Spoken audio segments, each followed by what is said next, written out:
नमस्कार। मैं हूँ counselling psychologist, trained certified yoga और meditation practitioner, trainer and as well as I am a private investigator. मेरे पास एक बहुत इंटरेस्टिंग केस स्टडी है आज बताने के लिए। ये इंटरेस्टिंग इसलिए है क्योंकि यहाँ पे हमको काउंसलिंग के साथ-साथ योगा मेडिटेशन की जो स्किल्स हैं, जो फैसिलिटीज़ अवेलेबल हैं वो plus IBIS inner balance investigation services जो हमारी एक अलग सर्विसेज़ हम प्रोवाइड करवाते हैं, वहाँ तक हमको क्लाइंट को स्विच करना पड़ा। तो कैसे हमने इन तीनों का यूज़ करके उस क्लाइंट की प्रॉब्लम सॉल्व करने की कोशिश की। महाराष्ट्र से मेरे पास एक कॉल आया, एक 32 साल का करीबन वो लड़का था और उसने जब ऑडियो पे कॉल किया एंड मैंने स्टार्टेड कन्वर्सेशन तो उसने सबसे पहली बात तो ये रखी मेरे सामने कि सर मुझे एंग्जायटी होती है। मैं लोगों से मिलने जाने में थोड़ा-सा डरता हूँ, मैं पार्टीज़ में, शादी में जाने में थोड़ा-सा कतराता हूँ, मैं आउटिंग के लिए अपने ऑफिस के फ्रेंड्स के साथ या कलीग्स के साथ जाने में थोड़ा-सा संकोच करता हूँ क्योंकि मुझे ना एक अजीब-सी एंग्जायटी होती है। मुझे मेरे हाथ श्रिंक होता है, मेरा फेस पे मतलब शेकिंग आती है, हाथ पे शेकिंग आती है। तो ऐसी उसने कुछ चीज़ें मुझे बताई। तो हमारा जो पूरा कन्वर्सेशन था वो पूरा एंग्ज़ायटी पे बेस्ड था। उसने थोड़ी टाइम बात करने के बाद मुझे बोला कि सर मैं आपको कुछ बताना चाहता हूँ। चूँकि हम भी केस हिस्ट्री लेते हैं तो मैंने उसके बचपन के बारे में जानना चाहा कि आपका बचपन कैसा रहा? कैसे आपकी पेरेंटिंग रही? कैसे आपके पेरेंट्स थे? कैसे आपके आस-पास के लोग थे? उसने बताया सर घर में हम 5 लोग हैं, 2 बहनें, मैं 1 भाई और मतलब हम 3 लोग हैं सिबलिंग्स और प्लस हमारे मदर-फादर रहा करते थे। तो उसने बताया कि बचपन से मुझे ना आईज़ में बहुत प्रॉब्लम हुआ करती थी। मेरी आईज़ या तो हमेशा स्वेल हो जाएगी या ऐसा लगेगा कि उसने कुछ काट लिया। तो मैंने पूछा कि कितना फ्रीक्वेंटली आपको ये चीज़ होती है? तो उसने बताया कि मुझे हर 2-3 दिन में 1 बार हो जाता था, फिर 3-4 दिन रहता था, फिर ठीक हो जाता था, फिर 7-8 दिन में फिर 1 बार होता था, फिर 2-3 दिन रहता था और ऐसा कम से कम उसने बताया कि फर्स्ट से लेके जब तक मैं 4th में था, 5th में था, तब तक ये कंडीशन चलती रहती थी। मैंने कहा अगर इतना फ्रीक्वेंटली होता था तो आपने कभी आई टेस्ट या आई चेकअप नहीं करवाया? उसने बोला नहीं सर कभी नहीं करवाया। उस समय एविल नाम की गोली आती थी, वो हम ले लिया करते थे, वो दे दिया करते थे हमको, वो हम खा लेते थे और 2-3 दिन में स्वेलिंग उतर जाती थी। तो मैंने कहा घर में सबके साथ ये प्रॉब्लम होती थी? बोला नहीं सिर्फ मेरे साथ ये प्रॉब्लम होती थी। उसके बाद उसने मुझे बताया कि बचपन से खाने-पीने का मेरा थोड़ा-सा कम था, मैं सब्जियाँ और बाकी चीज़ें कम खाता था। मैं सूखा-सूखा खाना ज़्यादा खाता था, जैसे रोटी के साथ अचार खा लिया, रोटी के साथ चटनी खा ली, दाल-चावल अच्छे लगते थे, खिचड़ी अच्छी लगती थी, तो वो खा ली, पोहे खा लिए, लेकिन सब्जियाँ मैं बहुत कम खाता था। तो उसने ये एक चीज़ रिवील की कि खाने-पीने में जो एक पूरा पोषण तत्व, पोषक मिलना चाहिए, जो मेन हमको सब्जियों से मिलता है, दाल से हमको प्रोटीन मिल जाता है, लेकिन मेन सब्जियों से जो हमको चीज़ें मिलती है, वो उसने बताया कि वो मुझे नहीं मिल पा रही थी। तो मैंने कहा, "क्यों आप नहीं खाते थे?" बोले, "सर पता नहीं क्यों पसंद ही नहीं आती थी, मैं सब्जियाँ खाता ही नहीं था।" मैंने कहा, "फिर आप सब्जियों में कुछ भी नहीं खाते थे?" बोले, "सर मैं सिर्फ आलू खाता था और बाद में 6th के बाद मैंने पत्ता गोभी से सब्जी खाना स्टार्ट की, तो मैंने 1 आध 2 सब्जियाँ फिर खाना स्टार्ट की, फिर धीरे-धीरे मैं खाने लगा, पर 6th क्लास तक मैं सब्जियाँ बिल्कुल नहीं खाता था।" और उसने बताया कि जब 90s के जो किड्स थे, उस समय ना बालों में जुएँ बहुत हुआ करती थी। तो बोले हमारे बालों में बहुत जुएँ हुआ करती थी, तो हमारे जो घर वाले थे, हम स्पेसिफिकली हमारे फादर थे, वो हमको घासलेट से नहलाया करते थे। मतलब बालों में घासलेट लगाया करते थे ताकि जुएँ मर जाएँ। तो उस वजह से मेरे बाल भी बहुत रूखे थे, मेरे बाल बराबर से जमते नहीं थे, मेरी कोई स्पेसिफिक हेयर स्टाइल नहीं बनी थी और जो जिस तरह से मेरा फेस स्ट्रक्चर था और फेस फीचर था, उस हिसाब से जो हेयर स्टाइल घर वाले बोलते थे, वो मेरे फेस पे बहुत ऑड लगती थी, तो मुझे पसंद नहीं आती थी। तो उस वजह से भी कहीं न कहीं मेरा कॉन्फिडेंस डाउन होता था। फिर हम आए उसके एकेडमिक लेवल पे। हमने कहा पढ़ाई में कैसे थे? बोले सर 3rd तक तो मैं बहुत अच्छा था, 3rd तक तो मैं हम हर चीज़ में फर्स्ट आता था। 4th से फिर मेरी जो ग्रेडिंग्स हैं वो डाउन होने लग गई। 4th के बाद से मैंने कहा आपने कोई स्कूल चेंज किया था, हिंदी मीडियम से इंग्लिश मीडियम में गए थे या कोई सिटी चेंज की थी? तो उसने बताया नहीं सिटी सेम थी पर सर हाँ, मेरा स्कूल चेंज हुआ था। पहले मैं एक अलग स्कूल में था, फिर मैं 4th क्लास से एक अलग स्कूल में गया। मैंने कहा वहाँ पे बच्चों की स्ट्रेंथ बहुत ज़्यादा थी क्या? कॉम्पिटिशन ज़्यादा था? तो उसने जो भी वहाँ की सिचुएशन थी वो बताई कि ऐसे इस तरह के बच्चे थे। कुछ अच्छे पढ़ने वाले भी थे, कुछ नहीं भी थे, पर फिर मैं हमेशा 3rd आता था। आता हमेशा फर्स्ट डिवीज़न था, लेकिन फिर भी मैं हमेशा 3rd आता था, ये चीज़ उसने बताई। रैंक 3rd आती थी, लेकिन डिवीज़न हमेशा फर्स्ट आता था। मैंने कहा पढ़ाई में आपको किसी तरह की प्रॉब्लम? तो उसने बताया कि सर मुझे पढ़ाई में मैं चीज़ें याद नहीं कर पाता था। मुझे वर्ड्स याद नहीं रहते थे। मैं पढ़ता था, पर फिर मैं थोड़ी देर बाद भूल जाता था। और उसने मुझे बताया कि पढ़ाई में सर एक प्रॉब्लम और थी कि मैं अगर हाथ-पैर धो के तैयार होके पढ़ने बैठा हूँ, तो उसके बाद अगर मुझे नीचे उतरना पड़े, तो मुझे फिर से हाथ-पैर धोना पड़ेंगे। तो मैं अगर पढ़ने के बाद एक बार बिस्तर पे बैठ जाऊँ, ओढ़ के बैठ जाता था, फिर मैं मुझे ऐसा है कि मुझे किसी ने कुछ काम नहीं बताना चाहिए। अगर मुझे किसी ने कुछ काम बताया, तो मुझे बहुत चिड़चिड़ाहट होती थी। मुझे बहुत फ्रस्ट्रेशन होता था, मैं नीचे नहीं उतर सकता था, अगर नीचे उतरा हूँ तो मुझे वापस हाथ-पैर धो के बैठना पड़ता था, बिना हाथ-पैर धोए मैं नहीं बैठ सकता था, मुझे कुछ अजीब-सा फ्रस्ट्रेशन, अजीब-सी चिड़चिड़ाहट होती थी। So being a counselor, when I got that calls, I was noting down all the symptoms, all the issues which he was facing. मैंने सब कुछ नोट किया। तो इसमें मल्टीपल चीजें साइकोलॉजी के और साइंस के एस्पेक्ट से निकल के आई। मैं बताऊंगा बाद में वो चीजें भी, उनके नाम सहित, उनके सिम्टम सहित अपन उस पर बहुत डिटेल में बात करेंगे। ये वीडियो 1 घंटे का भी हो सकता है, 2 घंटे का भी हो सकता है, 4 घंटे का भी हो सकता है, क्योंकि ये पूरी एक केस स्टडी है जिसमें हमको समझना है कि कैसे हमारा माइंड काम करता है, कैसे हमारे पेरेंटिंग का बच्चों पर असर पड़ता है। तो ये बहुत सारी चीजें इसमें सीखने के लिए है, नॉर्मल लोगों के लिए भी जो इस तरह की चीजें फेस कर रहे हैं, उन लोगों के लिए भी जो साइकोलॉजी की स्टडी कर रहे हैं, उन लोगों के लिए भी जो इंटर्नशिप कर रहे हैं, बहुत सारी चीजें इस पूरे वीडियो में सीखने के लिए हमको मिलेंगी। फिर हम कन्वर्सेशन में आगे बढ़े, हमारे काफी राउंड्स हो चुके हैं। कन्वर्सेशन में जब हम आगे बढ़े तो उसने बताया कि 6 क्लास में 8 क्लास में जब मैं था तो मुझे बचपन से इंग्लिश में भी प्रॉब्लम थी। तो जब मैं 8 क्लास में था तो मुझे इंग्लिश में भी जो प्राइमरी एग्जाम्स होती है, क्वार्टरली और हाफ ईयरली एग्जाम होती है, उसमें किसी एक में मुझे सप्लीमेंट्री आ गई थी इंग्लिश में। क्योंकि मुझे इंग्लिश में ना वर्ड याद रहते थे, ना मुझे इंग्लिश समझ में आती थी, ना इंग्लिश में मैं चीजें बना पाता था, और मुझे ये फ्रस्ट्रेशन होता था कि मैं पैटर्न बना के चलता था कि ये पैटर्न से ये स्पेलिंग बनेगी, पर अगले ही मोमेंट में पैटर्न चेंज हो जाता था। तो मैंने उसको बताया, मैंने कहा आपको किस तरह के इंग्लिश के पैटर्न्स में प्रॉब्लम आती थी? तो उसने बोला कि सर कभी भी किसी वर्ड में साइलेंट हो जाता था, कभी भी कोई वर्ड कैसे भी शुरू हो जाता था, उसकी स्पेलिंग का जो प्रोनाउंसिएशन है और स्पेलिंग का जो फॉन्ट का प्रोनाउंसिएशन है वो अलग होता था, कहाँ पे ई लगाना है कहाँ पे नहीं लगाना है वो समझ नहीं आता था, सेंटेंस नहीं मैं बना पाता था। टीचर बोलती थी, लिखवा देती थी, पर मुझे सेंटेंस बनाते ही नहीं आता था। किसी में वॉज लग रहा है, किसी में वर लग रहा है, किसी में इजेमार लग रहा है। तो मैंने उससे पूछा कि उस समय टेंस वगैरह स्कूल में सिखाते थे? बोला सर हमारे स्कूल में टेंसेस नहीं सिखाते थे, डायरेक्ट सिखाते थे। टेंस की 2-4 क्लासेस हुई भी, पर वो भी कुछ समझ में नहीं आया क्योंकि वो डिटेल में नहीं बताते थे। तो उस समय पढ़ाने का जो स्कोप था वो भी इतना अच्छा नहीं था कि बच्चों के डाउट्स क्लियर किए जाएँ। फिर दूसरा, 90s के किड्स सारे जानते हैं कि जब क्लास में कोई चीज़ पूछी जाती थी तो बच्चे कैसे मज़ाक उड़ाते थे, टीचर कैसे डाँट दिया करती थी, टीचर कैसे मार दिया करती थी कि तुमको इतनी सी चीज़ नहीं समझ में आ रही। कुछ लोगों का लर्निंग कैपेसिटी नहीं होता इतना स्ट्रॉन्ग, या इतना नॉर्मल नहीं होता जितना एक आम बच्चे का होना चाहिए। तो इतना तो समझ में आया कि उसको पढ़ने-लिखने में कुछ तो भी प्रॉब्लम थी। फिर मैंने पूछा आपका मैथ्स कैसा था? बोला सर मैथ्स तो मेरा बिल्कुल अच्छा नहीं था। मैथ्स से मुझे बहुत डर लगता था। मैथ्स को लेके मुझे डाँट भी बहुत पड़ी थी, मैथ्स को लेके मुझे मार भी बहुत पड़ी है। तो बहुत ब्रूटल सी कंडीशन उसके घर पे भी रही है और स्कूल में भी इसी घर की वजह से। तो धीरे-धीरे समझ में आया कि हो सकता है एकेडमिक फेलियर की वजह से एक एंग्जायटी ने उसके अंदर जन्म ले लिया हो। फिर मैंने पूछा कि आपके घर का माहौल कैसा था? उसने कहा कि सर मेरे घर का माहौल, आज तो मैं 32 साल का हूँ तो मैं समझ सकता हूँ। मेरे घर का माहौल हर एक इंडियन फैमिली के माहौल जैसा ही था, वेरी टिपिकल, कि everyday fight of the parents, और फाइट भी ऐसा नहीं कि नॉर्मल फाइट हो रही है। It was a kind of a brutal fight. कभी-कभी मारा-मारी भी हो जाती थी, कभी-कभी चीज़ें भी फेंक देते थे, कभी घर के अलमारी के काँच तोड़ देते थे, कभी फ्रिज फोड़ देते थे, कभी चीज़ें कुछ बनाई हैं, खाना बनाया तो वो फेंक दिया जाता था। तो हमारे घर में इस तरह की सिचुएशन रोज़ हुआ करती थी।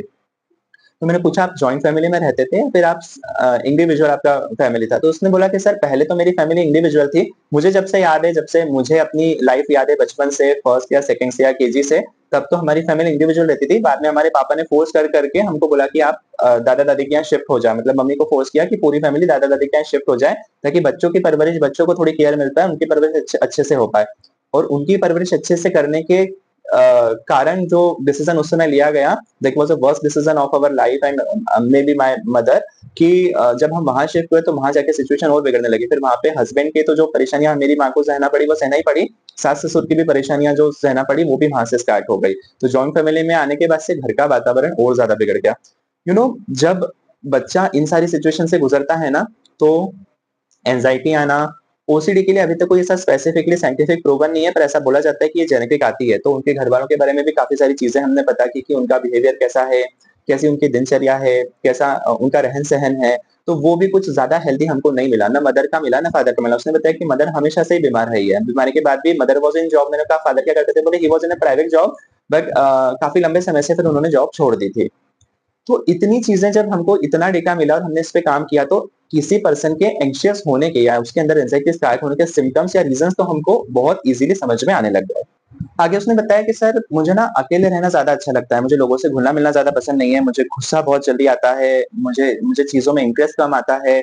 मैं अपना अकेला रहना या 1-2 दोस्तों के साथ रहना, स्कूल में भी मेरे 1-2 दोस्त थे, बस मैं उनके साथ ही रहता था। हम ग्रुप में खेलते थे, पर स्पेसिफिकली ऐसे साथ में बैठना वो चीज़ें मुझे थोड़ी-सी कम इंटरेस्टिंग लगती थी। उसने आगे और भी चीज़ें बताई कि मेरा मूड बहुत बहुत जल्दी स्विंग होता है, मुझे लोगों पे ट्रस्ट बहुत कम होता है, मैं किसी भी मामले में लोगों पे ट्रस्ट नहीं कर पाता हूँ। और उसने चीज़ें बताई कि मेरा कुछ स्पेसिफिक लोगों से रिलेशन बहुत अच्छा है। उनके लिए मेरे मन में प्रेम है, आकर्षण है। आकर्षण मतलब कि वो लोग मुझे पसंद है, कि उनके साथ रहना, उनकी संगत मुझे पसंद है। वो चाहे बॉय हो, चाहे गर्ल हो, पर मुझे हर किसी के साथ रहना पसंद नहीं है, हर किसी के साथ मिलना-जुलना पसंद नहीं है। मैंने पूछा बचपन में आपका फ्रेंड सर्कल कैसा था? तो उसने बताया कि मेरे फ्रेंड सर्कल में बॉयज़ कम रहे, गर्ल्स ज़्यादा रही। और ये थोड़ा-सा इंटरेस्टिंग फैक्टर लगा हमको कि बॉयज़ कम क्यों रहे? क्योंकि एक एज जब बढ़ती है तो भई साथ में क्रिकेट खेलते हैं, आउटिंग पे जाते हैं, साइकिल चलाते हैं, थोड़े बड़े होते हैं 10वीं 12वीं में तो फिर बाइक पे घूमना। बोला नहीं सर, ये सब सिस्टम हमारे यहाँ था ही नहीं। मैंने कहा आपकी मेमोरी पर कोई इम्पैक्ट बोला सर मेमोरी में मुझे वर्ड्स याद नहीं रहते हैं। मुझे सिचुएशन याद रहती है, कंडीशन याद रहती है पर उसमें वर्ड याद नहीं रहते। जैसे अगर आपने मुझे बोला कि अ, उस देश का ये प्रधानमंत्री था और उसने ये काम किए तो मुझे उसके काम याद रह जाएँगे पर उस जगह का नाम जहाँ उसने काम किए, जहाँ वो पैदा हुआ था, जो उसका नाम था शायद मुझे वो भी याद नहीं हो। तो उसने एक चीज़ और बताई कि सर इसी वजह से मुझे हिस्ट्री में हमेशा से बहुत प्रॉब्लम रही। हिस्ट्री में क्या होता था जब मैं हिस्ट्री में एग्ज़ाम देने जाता था तो मैं केवल कहानियाँ लिख के आता था। मैं उसमें जो स्पेसिफिक उनके सन हैं, किस ईयर में वो पैदा हुए, कहाँ वो पैदा हुए, कहाँ के वो राजा बने, बोले मुझे ये सब नहीं याद रहता था तो मेरे मार्क्स हिस्ट्री में बहुत कट जाते थे। इसी वजह से मेरी कम्युनिकेशन स्किल अच्छी होने के बाद भी मैं एलएलबी के लिए कभी नहीं जा पाया क्योंकि मुझे वर्ड्स याद नहीं रहते थे, ईयर्स याद नहीं रहते थे। एलएलबी में जो लॉ केस में याद रखना पड़ता है कि किसका क्या नाम है, कौन से ईयर में वो लॉ बना, उसका नाम क्या है, उसके खंड क्या-क्या है, बोले मुझे ये सब याद नहीं रहता था, तो इस वजह से मैं कभी लॉ भी नहीं कर पाया। बोले मेरी थ्योरी बहुत अच्छी है, मैं थ्योरी बहुत अच्छे से सीख लेता हूँ, समझ लेता हूँ, याद कर लेता हूँ। मुझे पॉइंट्स याद नहीं रहते पर मैं उसका मीनिंग समझ लेता हूँ पैराग्राफ का और मन से पॉइंट्स बना के फिर मैं एग्ज़ाम में लिख के आ जाता था। तो इतनी सारी एकेडमिक प्रॉब्लम भी उसने फेस की है। मेरा एटीट्यूड थोड़ा-सा नेगेटिव है मतलब मैं खुद में तो बहुत पॉजिटिव हूँ, मैं चीज़ों को देखता भी पॉजिटिवली हूँ, लेकिन लोगों के प्रति किसी पे ट्रस्ट करने के प्रति जो मेरा एटीट्यूड है वो बहुत ज़्यादा अच्छा नहीं है। तो उसकी फिजिकल हेल्थ पर जब हमने बात करना स्टार्ट किया तो उसने बताया सर मुझे वीकनेस हमेशा से बहुत रही है, मेरा शरीर थोड़ा-सा ऐसा झुका हुआ है बचपन से। अब तो उसने बताया कि उसने काफ़ी सारी चीज़ें ठीक कर ली है after marriage as he said पर बचपन से उसने बताया कि मुझे वीकनेस बहुत रहती थी। तो उसमें एक रीज़न जो हमको समझ में आया, जो हमने जब टेबल बनाई तो ये समझ में आया कि because of the nutrition deficiency वो चीज़ रही होगी। तो हमने पूछा आपने कभी ब्लड टेस्ट कराने की या बोले सर वैसी ज़रूरत नहीं पड़ी, मैंने कभी बैग नहीं पकड़ा, मेरी ऐसी हेल्थ खराब नहीं हुई कि मुझे बैग पकड़ना पड़े लेकिन इतना ज़रूर रहा है कि वीकनेस मुझे हमेशा से रही है। जब मैं साइकिल से घर आता था तो मैं थक जाता था, सुबह उठने की इच्छा नहीं होती थी, कुछ करने की इच्छा नहीं होती थी। तो मैंने कहा आपने कभी ब्लड टेस्ट नहीं कराया? घर वालों ने कभी ब्लड टेस्ट सजेस्ट नहीं किया? तो उसने बोला कि नहीं, मेरे घर वालों ने कभी कोई टेस्ट नहीं कराया। उन लोगों ने कभी इस बात पे ध्यान भी नहीं दिया कि कभी कोई टेस्ट होना चाहिए या हमारे बच्चे को किस तरह की वीकनेस लग रही है, उसको पढ़ाई अगर नहीं कर पा रहा है या उसको सप्लीमेंट्री आ रही है तो ये चेक करें कि कहीं न कहीं उसकी लर्निंग में प्रॉब्लम नहीं है। बोले मुझे बस डाँटें मार ही पड़ती थी, इसके अलावा किसी ने समझा नहीं कि प्रॉब्लम क्या हो सकती है और मुझे खुद भी कभी समझ में नहीं आया क्योंकि उस समय इतने सोर्सेज़, इंटरनेट, सोशल मीडिया ये सब अवेलेबल नहीं था। मैंने कहा हाँ, ये बात बिल्कुल सच है। फिर मैंने पूछा कि आपकी स्कूलिंग कैसी थी? स्कूल का माहौल कैसा था? आपको स्कूल जाना अच्छा लगता था? बोले सर स्कूल जाना तो अच्छा लगता था पर एक तो सुबह जल्दी उठना पड़ता था तो उठा जाता नहीं था। सुबह 7 बजे की हमारी स्कूल रहा करती थी क्योंकि अभी भी कई सारी बॉयज़ की स्कूल मॉर्निंग की ही रहती है। बोले हमारे स्कूल में 2 शिफ्ट चला करती थी, एक मॉर्निंग की और एक आफ्टरनून की। तो मॉर्निंग में बॉयज़ जाया करते थे और आफ्टरनून में गर्ल्स जाया करती थी। इस तरह का हमारे यहाँ पर सिस्टम था। तो साइकिल से अगर हम जाते थे मतलब सभी बच्चे साइकिल से स्कूल जाया करते थे, सिबलिंग्स भी और उनके साथ के कुछ फ्रेंड्स भी उनकी कॉलोनी से या कॉलोनी के थोड़ी दूर से निकला करते थे। तो बोले हम कहीं न कहीं रास्ते में मिल जाते थे, तो हम सब साइकिल से जाया करते थे। तो जाने में प्रॉब्लम नहीं रहती थी, वहाँ पे पढ़ने में भी कोई प्रॉब्लम नहीं रहती थी। पर ये था कि स्कूल में बहुत सारे बच्चे ऐसे थे जो अच्छे घर से नहीं थे, तो वो कभी-कभी गाली-गलौज किया करते थे, मारा-मारी किया करते थे। तो मैंने पूछा आप कभी घर पे आके बताते नहीं थे? तो उसने कहा कि सर घर पे आके बताने का कोई फ़ायदा नहीं क्योंकि घर पे तो अपनी फाइट हर दिन अलग ही चलती थी और फिर मुझ पे ही ब्लेम आता था कि तू क्यों उनके साथ रहता है या तू उनके साथ रहता होगा या उनसे दोस्ती रखता होगा। तो वो इस तरह की बातें घर पे हुआ करती थी, तो फिर मैंने बताना बंद कर दिया। तो स्कूल में भी कई बार बच्चों से डर के बहुत रहना पड़ता था। जब लगता था कि ये बच्चा मारा-मारी करने वाला है तो मैं छुप जाता था या दूर से निकलता था। जिस दिन ऐसा कुछ रहता था उस दिन या तो मैं स्कूल नहीं जाता था कुछ बहाना करके। तो ये भी सारी चीज़ें उसने बताई कि स्कूल में उसने बहुत सारी प्रॉब्लम फेस की। मैंने कहा टीचर्स कैसे थे? बोले सर टीचर्स बहुत अच्छे थे। हिंदी मेरा फेवरेट सब्जेक्ट था। हिंदी की टीचर भी मुझे बहुत पसंद थी। बाकी सब भी जो टीचर्स थी वो पसंद करते थे क्योंकि बिहेवियर अच्छा था, पढ़ने में भी अच्छा था। इतना भी ज़्यादा ढ नहीं था लेकिन ये था कि मैथ्स और इंग्लिश को समझने में मुझे थोड़ी प्रॉब्लम हमेशा से रही है। तो उसने स्कूल के बारे में इतनी डिटेल हमको बताई, फिर हमारे पास ना एक पैटर्न बना कि एंग्ज़ायटी उसने जो कुछ-कुछ सिम्पटम्स बताए, उसने बताया कि सर मैं अभी तो थोड़ा मैं ठीक हो गया हूँ आफ्टर टेकिंग मेडिसिन्स पर मैं ना ज़मीन पे जब पैर रखता था ना, तो मैं लाइन पे पैर नहीं रख पाता था। मुझे लगता था कि अगर मैंने लाइन पे पैर रखा है, तो कुछ तो भी बुरा हो जाएगा। बोले भगवान को मैं बार-बार प्रणाम करता था, अगर भगवान को मैं प्रणाम नहीं करता तो मुझे ऐसा लगता था कि भगवान मुझे सज़ा देगा। तो हमको एंग्ज़ायटी के सिम्पटम्स मिले हमको ओसीडी के सिम्पटम्स मिले ऑल्दो ये बी जितने भी लोग इसको देख रहे हैं, अगर आप लोग साइकोलॉजी पढ़ रहे हो ना, तो आप लोग ये चीज़ ध्यान रखना, अगर आप काउंसलिंग साइकोलॉजिस्ट हो और आप क्लिनिकल नहीं हो, तो आप कभी भी डिक्लेयर नहीं कर सकते। सो मैंने कभी भी ये नहीं कहा कि आपको ओसीडी है या एंग्ज़ायटी है, लेकिन हम ये ज़रूर बोलते हैं कि जो सिम्पटम्स आप बता रहे हैं, उसमें ये सिम्पटम्स नज़र आ रहे हैं। किसी अच्छे क्लिनिकल साइकोलॉजिस्ट या क्लिनिकल साइकियाट्रिस्ट से आप मिलकर आप एक बार अपना टेस्ट करवाइए, उनके जो असेसमेंट रहते हैं वो करवाइए, तो उसमें क्लियर हो जाएगा कि ये ओसीडी या एंग्ज़ायटी ही एग्ज़ैक्टली है या नहीं है। पर एंग्ज़ायटी के जो सिम्पटम्स जो बच्चे साइकोलॉजी पढ़ रहे हैं, उनके लिए बहुत हेल्पफुल होगा। उसने बताई काफ़ी सारी चीज़ें जो मैच हुई, सडन मूड चेंज होता है, गुस्सा उसने बताया बहुत जल्दी आता है बोलता है मैं कंट्रोल कर लेता था क्योंकि मैं कुछ एक्शन ले नहीं पाता था, पर अंदर ही अंदर गुस्सा आ बहुत जल्दी जाता था। इरिटेशन चीजों से बहुत जल्दी हो जाता था उसे, क्योंकि स्टडी में भी प्रॉब्लम थी, हेल्थ इश्यू भी था। तो ऐसी कंडीशन में जब मेंटल और फिजिकल हेल्थ भी साथ में दे और एनवायरनमेंट भी अच्छा ना हो, तो इरिटेशन होना किसी भी चीज से बहुत नॉर्मल बात हो जाती है। उसने बताया कि सर बहुत लो सेल्फ एस्टीम है, कॉन्फिडेंस की भी बहुत कमी है और मैं डिसीजन भी किसी चीज का जल्दी नहीं ले पाता। सोचता तो बहुत हूँ कि करना है, उत्साहित भी बहुत रहता हूँ, पर जब एक्शन की एग्जीक्यूशन की बारी आती है तो एग्जीक्यूशन नहीं हो पाता। ये एक प्रॉब्लम उसने बताई। लैक ऑफ इंटरेस्ट चीजों में, कई सारी चीजों में फिर करते थे, पार्टिसिपेट तो करते थे, पर हर एक चीज में थे। एक स्पेसिफिक चीज पकड़ ली, जैसे उसने बताया मैं उस समय सिंगिंग करता था, या जो एनुअल फंक्शंस में कुछ कुछ जो वहां पे प्रोग्राम्स होते थे मैं उनमें पार्टिसिपेशन करता था। मेरी बहुत इच्छा होती थी कि मैं बाकी सब में भी पार्टिसिपेशन करूं, पर पता नहीं क्यों अंदर से एक डर सा लगता था, तो मैं पार्टिसिपेशन कर ही नहीं पाता था। तो चीजों में इंटरेस्ट भी कम भी था और करने की इच्छा होते हुए करने की हिम्मत भी नहीं होती थी। प्रायोरिटीज उसने बताया चेंज हो जाती थी। आज ये पसंद है तो कल वो पसंद है, आज ये सब्जेक्ट पसंद है तो कल दूसरा सब्जेक्ट पसंद है, आज ये गेम पसंद है तो कल दूसरा गेम पसंद है। जजमेंट उसने बताया लोगों को लेके थोड़ा-सा ऐसे जजमेंट अच्छा था, लेकिन उस एज में तो जजमेंट जनरली समझ में नहीं आती कि करना कैसे है, पर डिसीजन लेने में कहीं न कहीं थोड़ी-सी प्रॉब्लम होती थी लोगों को लेके भी।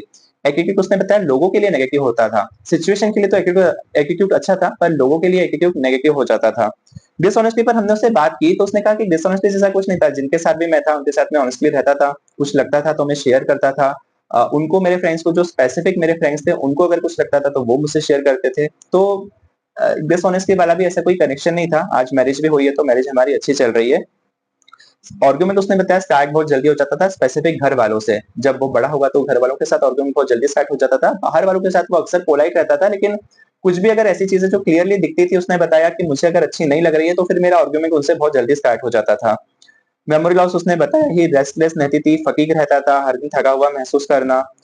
हेल्थ में डिस्टॉर्शन उसने बताया कि उसको होता था। मैंने पूछा आपका ऐसा होता है कि बहुत जल्दी दिल धड़कने लगता है, हार्ट बीट तेज हो जाती है, पैल्पिटेशन होना स्टार्ट हो जाता है। उसने बोला ये सब तब जब स्कूल में लड़ाई जैसा माहौल बनता था और मैं नहीं लड़ पाता था या मुझे नहीं लड़ना रहता था ना, तो मैं मार खा के आ जाता था, उस समय होता था। फिर उसके बाद उन लोगों को देख के मुझे ये चीज होती थी। एग्जाम के समय उसने बताया कि एग्जाम के समय जो पेट में बोलते हैं ना बटरफ्लाई हो रही है पूरी, वो बहुत ज्यादा होती थी। एक चीज और उसने शेयर की कि उसको चेस्ट पेन बचपन से बहुत रहे हैं, उसको चेस्ट में सीवियर पेन्स रहे हैं। तो मैंने कहा इसका कभी इलाज नहीं कराया? बोले सर बात बहुत होती थी कि जाएंगे दिखाएंगे, पर कभी ऐसा मौका ही नहीं आया कि जाके दिखाएं या डॉक्टर को बताएं। कन्फ्यूजन उसने बोला कन्फ्यूजन बचपन में तो कभी नहीं रहा, लेकिन एग्जाम में जब मैं बैठता था तो मुझे चीजें याद ही नहीं आती थी और मैं इतना डर जाता था कि मैं सोचता था कि अब एकदम रोने जैसा उसका जो माहौल है, उसने बताया कि एग्जाम में वो हो जाता था। तो बहुत सारी चीजें, ये जितनी चीजें मैंने बताई, साइकोलॉजी के स्टूडेंट्स भी ध्यान दें कि कहीं ना कहीं एंजाइटी की स्क्रीनिंग निकल कर आ रही है। पर अगर आप काउंसलिंग साइकोलॉजिस्ट हैं और अगर आप साइकेट्रिस्ट नहीं है, क्लिनिकली आरसीएस सर्टिफाइड नहीं है, तो आप बोल नहीं सकते किसी को भी डायरेक्ट कि आपको ये प्रॉब्लम है। पर हाँ, आप ये चीज जरूर बता सकते हो कि जो इन्फॉर्मेशन आपने दी उसके बेस पे ये सिम्टम्स निकल के आ रहे हैं, तो आप एक बार क्लिनिकली डायग्नोस अपना जरूर करवाइए, ताकि हमको एग्जैक्ट पता चल पाए कि एंजाइटी सिर्फ आपको ऐसा लग रहा है कि है, या फिर एक्चुअल में इस सब सिचुएशन की वजह से आपको एंजाइटी है। ऑल्दो उसने क्लियरली बताया कि मुझे, मेरा हाथ शेक होता है, मेरा फेस शेक होता है जब मैं लोगों के सामने परफॉर्म करता हूँ या बात करता हूँ, या लोगों से बात करने में थोड़ा सा डर लगता है। मैं अधिकांश चुप ही रहता हूँ, बहुत जरूरत होती है तो ही मैं बोलता हूँ। घर में तो फिर भी मैं अच्छे से बात कर लेता हूँ, पर बाहर में ये चीज नहीं कर पाता। और जो 2-3 सिम्पटम्स उसने बताए गॉड को लेके, चलने को लेके, कंटिन्यू हार्ट पैट होने को लेके, उसने ये भी बताया कि सर जब मैं थोड़ा बड़ा हुआ तो मुझे नहाने में बहुत समय लगता था। मुझे नहाने में कम से कम 30 से 35 मिनट लगते थे, तो घर वाले, रिलेटिव्स बहुत इस बात का मजाक बनाते थे और हंसते थे, बट नो वन अंडरस्टूड और no one let me know कि क्या प्रॉब्लम है। तो मैंने गूगल पे, जब बाद में अभी आज के समय में गूगल आया और इंटरनेट जब हमारे घर में लगा, गूगल लगा, तो मैंने चेक किया तो पता चला कि ऑब्सेशन कंपल्शन डिसऑर्डर करके एक बीमारी रहती है, उसमें जनरली ये सिम्टम्स मैच होते हैं। ये उसने खुद मुझे बाद में बताई, जब नेक्स्ट सेशंस हमारे फर्दर सेशंस हुए तो उसने ये चीज मुझे बताई। मेमोरी इश्यूज में दिखता है, इसमें एकेडमिक इशू दिखता है, जिसमें मैथ्स और इंग्लिश में प्रॉब्लम है, फिजिकल हेल्थ प्रॉब्लम दिखती है, फ्रेंडशिप विद गर्ल्स, मतलब कहीं ना कहीं आइडेंटिटी का भी थोड़ा सा ये लगता है। उसने ये भी बताया कि सर जब मैं 8-9 क्लास में था तब इंटेंशनली तो ऐसा नहीं होता था, पर मजाक मजाक में ऐसा होता था, किसी से मुझे गर्ल्स की चीजें वियर करना बहुत पसंद था, मुझे साड़ी पहनना बहुत पसंद था, तो मैं कभी अपने क्लोज लेके उसके यहाँ जाता था तो हम ऐसे तैयार होते थे। तो होता है ना कि बच्चे लिपस्टिक लगा लेते हैं कभी, तो वो सब चीजें थोड़ा सा मुझे सजना सवरना उस समय बहुत पसंद था। मैंने कहा अब इसकी क्या स्थिति है? उसने बोला अब तो ये स्थितियां खत्म ही हो गई है, लेकिन बहुत सारी चीजें जैसे एंजाइटी मुझे अभी भी होती है। उसने बताया नाउ ही इज 32, अब शायद नेक्स्ट ईयर 33 हो ही जाएगा इन जनवरी आई बिलीव। तो उसने ये चीजें बताई कि इस तरह की चीजें मेरे आसपास रही हैं हमेशा से। न्यूट्रिशन डिफिशियंसी का हमको एक फाइंडिंग मिला। फिर हमने उससे ना स्पेसिफिक बात करना शुरू किया कि आपने 2-3 सेशंस तब तक हो गए थे। उसने बताया कि इतनी सारी चीज़ें, मैंने कहा आप थोड़ा स्पेसिफिक लेके चलते हैं। अब अपन एकेडमी को स्पेसिफिक लेके चलते हैं, फैमिली को स्पेसिफिक लेके चलते हैं, आपकी हेल्थ को लेके स्पेसिफिक चलते हैं, आपकी फिजिकल और मेंटल हेल्थ दोनों को अलग-अलग रख के अपन हेल्थ कैटेगरी में उसको स्पेसिफिक लेके चलते हैं। अब डिटेल में बताइए कि चीज़ें क्या हुई है। तो फिर उसने मुझे यही सारी प्रॉब्लम्स की डिटेल बताई कि घर में फाइट्स कैसे होती थी, कब-कब होती थी, किन-किन सिचुएशंस में होती थी, दादी क्यों फाइट करती थी, घर में कोई बचाने आता था कि नहीं आता था, फिजिकल फाइट होती थी, वॉयलेंस होता था, क्या होता था, उसने सब बताया और अनफॉर्चुनेटली ये सब कुछ होता था। उसकी एकेडमी को लेके उसने मुझे काफ़ी सारी प्रॉब्लम बताई कि बहुत मार पड़ती थी, कोई समझता नहीं था, मुझे क्वेश्चन समझ में नहीं आते थे, मैथ्स में मुझे एक बार समझा दिया, अगली बार उसी तरह में हल्का-सा पैटर्न चेंज हुआ तो मैं भूल जाता था। तो हमको कहीं न कहीं डिस्लेक्सिया, डिस्कैल्कुलिया के भी बहुत सारे जो टाइप्स के सिम्पटम्स थे वो उसकी बातों में दिखाई दिए। तो बहुत सारी चीज़ें हमको ऐसी नज़र आई कि इस बच्चे को कहीं न कहीं पर फिजिकल और मेंटल हेल्थ इश्यूज़ बहुत सारे हो रहे हैं और एंग्ज़ायटी का तो सबसे बड़ा मेन कंसर्न था, वो लेके आया ही था। इम्पोर्टेंट बात ये है कि जब हमारा कन्वर्सेशन आगे बढ़ता गया तो उसने मुझे बताया, मैंने उससे पूछा आपकी शादी कैसे हुई? तो उसने शादी को लेके भी सिचुएशन बताई कि शादी के समय कुछ बड़ी मिसहैपनिंग हो गई थी और उसके करीबन 6 महीने बाद उसकी शादी हुई। मैंने कहा आपकी मैरिड लाइफ कैसी है? उसने बोला मेरी मैरिड लाइफ बहुत अच्छी है, मेरी वाइफ बहुत अच्छी है, हम दोनों बहुत अच्छे से एक-दूसरे के साथ रहते हैं। बाकी ओल्ड जनरेशन की तरह हम दोनों कभी फाइट नहीं करते। मैंने कहा आपके घर वालों का उनके प्रति बिहेवियर कैसा है? बोले मेरे सिबलिंग्स बहुत अच्छे से रहते हैं हम दोनों के साथ। पर फादर को लेके फिर उसने मुझे कुछ स्पेसिफिक चीज़ें बताना शुरू हुई और यहाँ के बाद उसने जो आगे कुछ चीज़ें बताई, वो हमको लगा कि शायद अब ये जो पूरा केस है काउंसलिंग के एथिक्स से, काउंसलिंग के दायरे से कहीं न कहीं अब बाहर ये केस जा सकता है। अब हमारा पूरा कन्वर्सेशन, पूरी टॉक उसकी लाइफ से हट के उसकी फादर पर स्विच हो गया और जो चीज़ें, जिस तरह की चीज़ें उसने बताई, सुन के मुझे भी बहुत आश्चर्य लगा कि 21st सेंचुरी में भी इस तरह की मानसिकता वाले लोग, इस तरह की मानसिकता वाले परिवार और बड़े लोग आज भी मौजूद हैं। और सबसे इंटरेस्टिंग बात ये है कि काउंसलिंग के दौरान बाकी जितने भी काउंसलर है, अगर कोई काउंसलर या कोई साइकियाट्रिस्ट या साइकोलॉजिस्ट मेरा ये वीडियो देख रहा है, तो वो भी इस बात से कहीं न कहीं इत्तेफ़ाक ज़रूर रखेगा कि काउंसलिंग में सबसे ज़्यादा शिकायतें आ रही हैं पिता की और पतियों की। ये शिकायतें सबसे ज़्यादा आ रही है। मदर की भी आती है, सासू माँ की भी आती है, सिस्टर्स की भी आती है, वाइफ की भी आती है। पर अगर आप पूरा एक डेटा कभी कलेक्ट करके उसका एक पैटर्न समझोगे तो आपको ये पता चलेगा कि सबसे ज़्यादा शिकायतें आ रही है पिता की और उसके बाद पति की, और इक्वल लगभग सेम है क्योंकि पति कहीं न कहीं जाके पिता बन ही रहा है और एक पिता है तो ऑब्वियसली पति तो होगा ही। तो ये शिकायतें बहुत ज़्यादा आ रही हैं। मेल्स में ये 2 शिकायतें सबसे ज़्यादा जो रिलेशन में आ रही है, वो एक पिता की आ रही है और एक पति की आ रही है। तो जो चीज़ें उसने बताना स्टार्ट किया, वो सुन के मुझे ऐसा लगा कि ये केस बहुत ही अलग वे में और बहुत ही अलग लेवल में जा रहा है। मैंने उससे पूछा कि घर में सबसे ज़्यादा अच्छी चीज़, सबसे ज़्यादा प्रॉब्लमैटिक चीज़ आपको क्या लगती है? क्योंकि हमने हर एक स्पेसिफिक चीज़ पे कन्वर्सेशन करना स्टार्ट किया और उसकी हिस्ट्री को समझना स्टार्ट किया कि जो प्रॉब्लम आज वो बता रहा है कि वो फेस कर रहा है और जो अभी तक अनरिज़ॉल्व्ड है, उसके पीछे क्या रीज़न्स रहे, क्या सिचुएशंस रही, क्या कंडीशंस रही। तो जब एक हमारा कन्वर्सेशन उसके फादर पे स्विच हुआ तो उसने बताया कि सर, बाकी इंडियन, कई सारे इंडियन और टिपिकल इंडियन फैमिलीज़ की तरह, कई सारे पुराने समय के जो लोग थे उनकी तरह मेरे मदर और फादर आपस में बहुत लड़ा करते थे। उसने मुझे कहीं न कहीं सेक्शन 375 के बारे में बताया। अगर आप लोगों को ये नहीं पता है तो इंटरनेट पे जाके सेक्शन 375 के बारे में आप लोग ज़रूर पढ़ना। और उसमें वाइफ़ को लेके क्या कानून बनाए गए हैं वो पढ़ना, तो आपको समझ में आएगा कि उसकी मदर क्या फेस कर रही थी। तो उसने बताया कि ये चीज़ें घरों में हर दिन होती थी। ब्रूटल वॉयलेंस हुआ करता था, बहुत मारा-मारी हुआ करती थी, ओरल अब्यूसेस बहुत ज़्यादा हुआ करती थी और कई बार अगर अब्यूसेस यूज़ ना भी हो, तो भी घर की सिचुएशन इस तरह बना दी जाती थी कि घर का माहौल पूरा टेंस हुआ करता था। उसके फादर के बारे में उसने बताया कि एक तरफ जहाँ पर वो मेरी मदर को बहुत ज़्यादा हमेशा हर दिन मारा-मारी उनके साथ किया करते थे, उनके साथ फिज़िकल और मेंटल वॉयलेंस किया करते थे, फिज़िकल और मेंटल और भी बहुत सारी चीज़ें उसकी मदर के साथ उसने बताया कि मेरे फादर किया करते थे। वहीं पे बच्चों के साथ भी मारा-मारी करना, चीज़ें नहीं मिल रही है तो मारा-मारी करना, कोई चीज़ जगह पे नहीं है तो चिड़चिड़ाहट करना, झगड़े करना, ये सब चीज़ें बोले हमारे घर में बहुत कॉमन हुआ करती थी, तो हम तीनों बच्चे बहुत डर के रहा करते थे।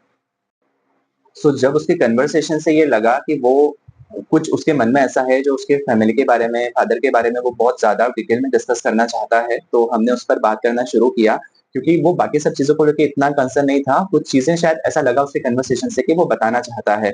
तो जब हमने बात करना शुरू किया स्पेसिफिकली उसकी फैमिली के बारे में, उसके फैमिली एनवायरनमेंट के बारे में, तो उसने अपने फादर के बारे में बताया कि उसके फादर ने बहुत लंबे समय से जॉब छोड़ दी थी और उसके फादर अब घर पे ही रहा करते थे।